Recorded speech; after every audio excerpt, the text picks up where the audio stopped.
How to do, believe in ourselves, and be sure of ourselves. We can do anything we want to. Believe in yourself.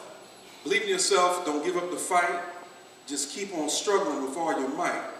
Resolve that you will not yield in despair. Your burdens then will be lighter to bear. Believe in yourself, then work doubly hard to achieve the goal despite every odd. Faith in oneself and the will to succeed are the requisites. That is all you need. Believe in yourself and be not dismayed. Take courage from those who have made the grade. Keep marching on with a resolute will, and you'll reach the top of life's rugged hill.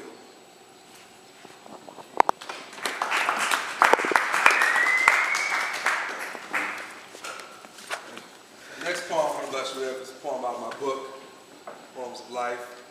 This is called The Evil Government. And it's a little controversial, but it's the truth. Evil government.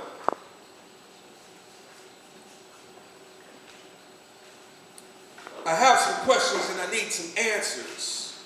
Can someone tell me, is this reality to live in a government with the abundance of evil and wicked mentalities?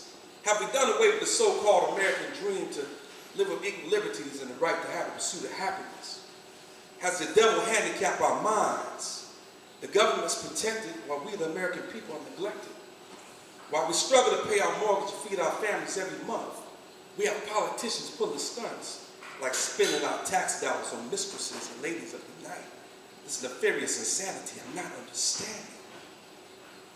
The government sells you a dream, then turn around and give you death. Not in the physical, but the moral and mental. Why must we have a government that goes against God's word and allows same-sex marriages? Why must we have a government that allows a man to gun down an unarmed man and call it standing your ground? The world that we live in, the lives that we live, from time to time, wisdom has always taught us to forgive, but this time it's different. Because if we're all equal, then how's the government got all the power and not its people? Joe the poet.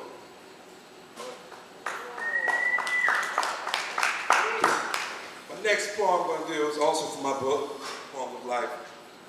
This is called Mirror of Life. Because first, to make any changes, we have to change ourselves before we can change anything around us. Mirror of Life. As I look into the mirror of life, bold and strong, with my head held high, wrapped up in my pride, unknown to all, revealed to none. While fake friends, they come and go, my real friends stay to listen to all my stories of my agony and pain. It's such a shame with to live in a wicked world full of wretches that would do anything just to get a little change, a little fame, somebody to know their name. I find it to be all too insane. Now your family's full of sadness because of your madness to have a dollar bill. If you only would have listened to what the old folks are trying to tell you, you'd realize they're trying to mold you, not to scold you. As the saying goes, a hard head makes it soft behind. In this wicked world that we live, there's only one real lesson to be learned. That's to follow God's holy word. Joe the poet.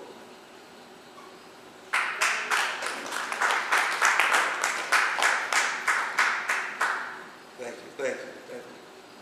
My last poem I'm going to bless y'all with tonight, this evening, is Gold Digger. And I'm sure y'all can relate. I'm sure you've dated someone or you've been involved with someone that you had no business being with. But your heart and soul told you it's not going to work. But the back of your mind says it has potential, so you try it anyway. But that wasn't the case.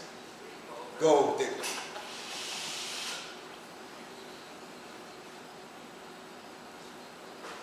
I can't believe I fell for a gold digger. Because in my mind, she truly was the apple of my eye. She was just like my shadow. Because everywhere I went, she always seemed to follow. Everywhere from that blue sky high to the green grass that lie. And even when we laid on the beach of all white sand, everything was grand. Because we lived and we dined, we even sipped the best of wine. So I guess you could say it was a situation of infatuation that I had for she. So my soulmate, I thought she had to be. I until I found out she was scheming and lying to me. So one day, I had to go out to sea because that 9/11 event was a catastrophe. Excitedly, I'm calling home every week from overseas. I'm asking, how are you and how our baby be? Now she replied back to me with a soft voice. She said, the baby's fine and everything's good. I'm holding it down for you, Daddy. It's like you knew I would. I said, okay, that's understood. But 9 months later, upon my arrival back to the States, I found that everything she said to me was untrue.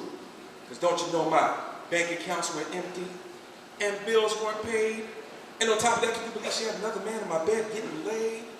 And he was drinking my Kool-Aid. But never did she ever have the guts and the courage to tell me she met another guy. That I would never do to she. It just wasn't cool, and I still can't believe she played me for a fool. Now, I'm wishing I took some advice years ago from a group called Belle Biv DeVoe, also known as BBD, because they told me to never trust a big butt and smile. Because that girl is poison. But you know I didn't listen. And because I didn't listen, I can't blame no one but myself. But instead of picking up my 9 and committing suicide, I told myself I can do better by myself. So next time, I'll make time to know her, not just adore her, and look for the heavenly sign that tells no lies that she's a gold digger. Joe the Poet. Don't forget to follow me on Twitter at Joe, D-A, Poet, Twitter.com.